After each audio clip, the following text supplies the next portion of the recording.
Welcome to Creamer Media's Polity. I'm Brad Doubleman. I'm at the Center for Policy Studies in Braamfontein to meet with Aubrey Machiki to discuss substantive democracy and opposition politics. Aubrey, in your recent opinions piece, you speak of substantive democracy. What do you mean by this? Well, let me put it this way. In a country where election results are seldom a certainty, such a country has high levels of substantive uncertainty. Whereas in a country like ours, where the election outcome is always a certainty.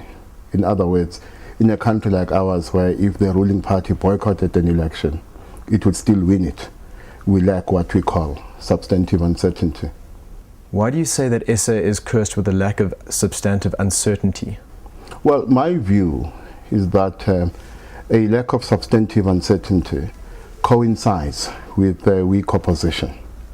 And if it continues for too long, it might have a qualitative effect on the democratic experience of ordinary citizens, to the extent that a ruling party that is in power for too long may become desensitized to the needs and interests of ordinary citizens. Please explain some of the limitations on opposition politics in the context of a South African democracy.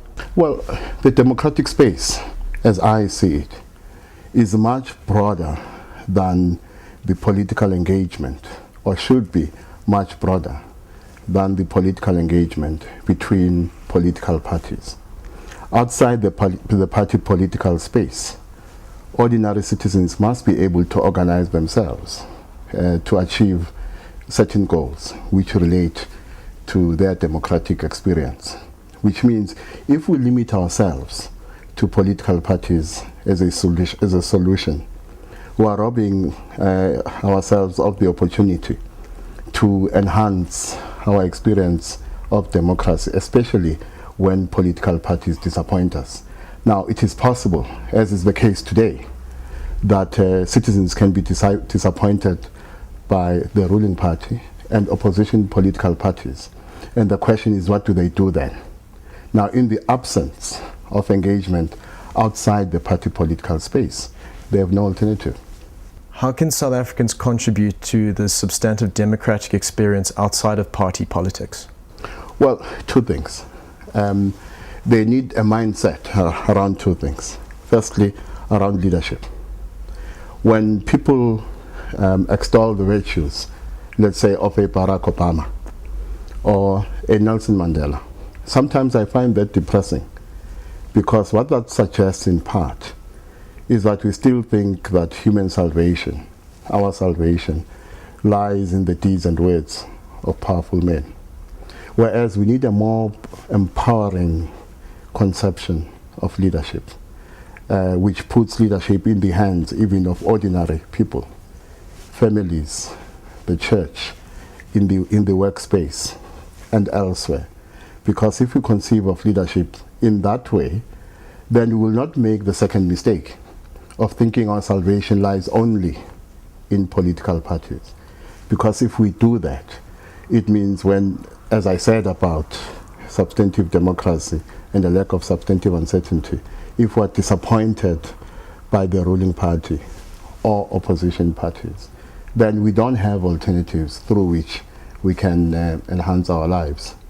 You say in your paper that South Africa is also limited by a lack of credible opposition. How so? Well, the performance of opposition parties has been dismal, especially since after the 1999 Fight Back campaign, which gave what was then the Democratic Party its official opposition status. But what has happened since 1999 is that the opposition across the board has been failing to make a dent on the ANC's power base, except of course that in the 2009 election, the ANC dropped by about 4%, and this was mainly because of the cope factor.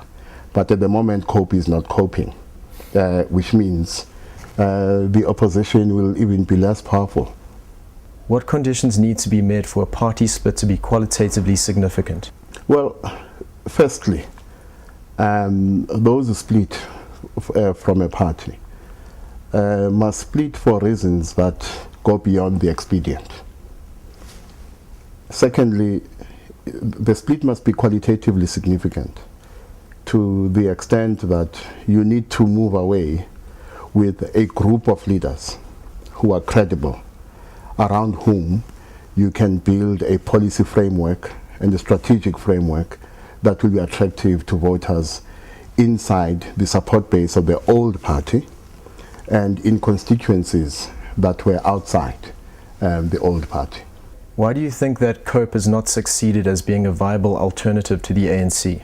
Well, I think the reasons some leaders of the ANC left to form COPE did not go beyond the expedient and did not do so sufficiently.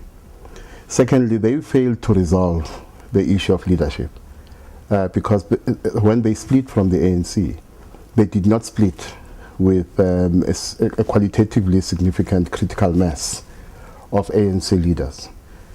Thirdly, they were not able to attract a significant number of supporters away from the ANC's support base.